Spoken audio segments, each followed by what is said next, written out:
If you're feeling anxious, wired, or tired, it's not a coincidence. Your minerals are trying to tell you something. My name is Dr. Vicino. I'm a naturopathic doctor who helps neurodivergent brains thrive. And what I'm going to explain today is something so important called the sodium-potassium ratio.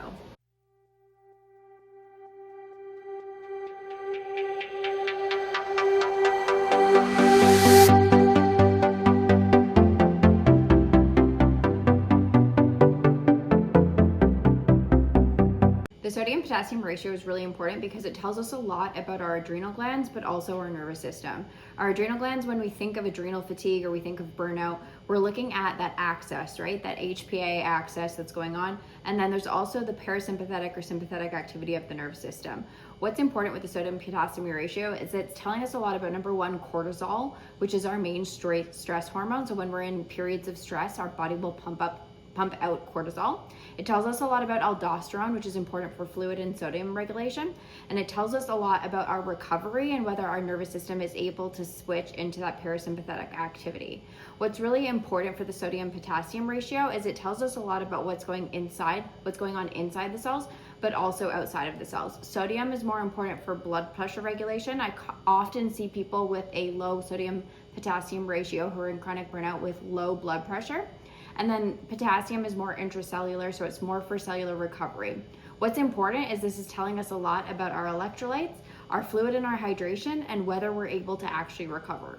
So the first ratio that we're going to talk about is a high sodium-potassium ratio. And what's happening here is we're having elevated cortisol. So if I'm looking at the blood serum, the person is in a state of fight or flight. They're stressed all the time.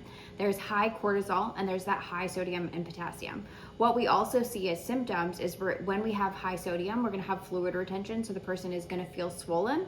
And then we're also going to have a little bit of fatigue and inflammatory signaling. It's common for this high ratio pattern to see anxiety, racing thoughts, insomnia.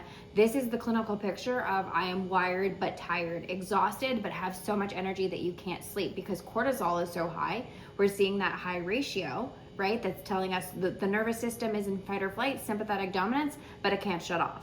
So it's normal for the body to respond to fight or flight when it undergoes stress, but if it's been in fight or flight for too long, it'll shift out of fight or flight into a depleted state, which is what we see in the low sodium to potassium ratio. This is typically somebody who has been in fight or flight or stress for a very long period of time, and now we're seeing the body tank because it can't keep up. This person is chronically tired. So chronically tired, not really wired because cortisol starts to drop. So if I'm looking at the blood instead of that high morning cortisol, what we start to see is a dip in the curve and it starts to actually get really low. So in the beginning, what we see is the person starts to feel not rested in the morning. They're trying to get up, cortisol is not spiking, they're excessively tired. This is what we see with this pattern. We see lack of sodium retention because we don't have enough sodium, so there's no retaining water or anything like that. And then we have potassium depletion, which is an overall deficiency that makes us really tired. These are my fatigue people, my low motivation people, my depression people, my low blood pressure. This is really the depleted state of the sodium-potassium ratio.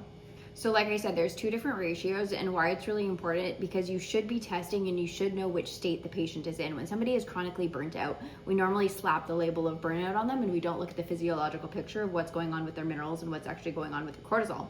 And why this is important is because it's two different treatment plans.